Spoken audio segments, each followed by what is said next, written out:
सभी का स्वागत है। एक प्यारा सा गीत सुनाने जा रही हूँ, चुटकुल्ला नाच गीत। कैसे लगेगा कमेंट बॉक्स में बताइएगा और दीदी के चैनल को ज़्यादा से ज़्यादा सपोर्ट करिएगा फ्रेंड। ऊंचे ऊंचे कुआं के नीचे जगतिया देवरू ही मांगदा तुअन पानियाना, देवरू ही मांगदा तुअन पानियाना।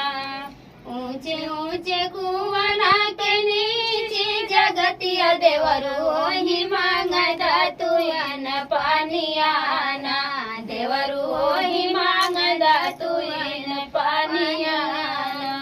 कैसे कदे देवरू दातुयन पानिया, कैसे कदे देवरू दातुयन पानिया। देवरू लगी जाइए सूरज के ज्योतियाना, देवरू लगी जाइए सूरज के ज्योतियाना।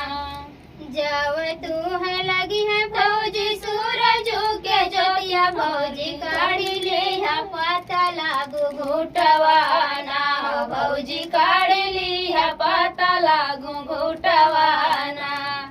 जब तू है लगी है भौजी सूरज के ज्योतिया, भौजी काढ़ी ली पता लागू घुटवाना, भौजी काढ़ी ली पता लागू घुटवाना।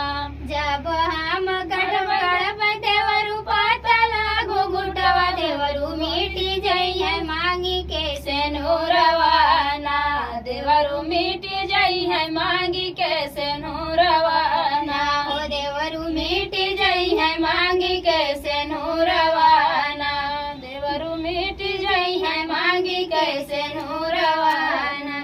जब तुहरा मिली है भौजी मांगी के सेनुरवा, भौजी लाई देव पूर्व से रोरियाना, भौजी लाई देव पूरब से रोरियाना।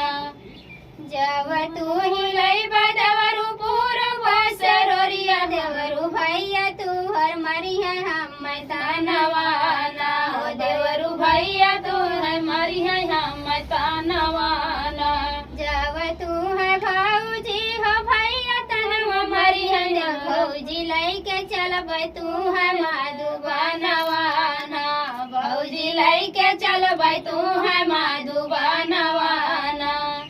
जब तू है भौजी हो भैया तनवा मरी है, भौजी लई के चलब तू है माधुबनवाना, भौजी लई के चलब तू है माधुबनवाना।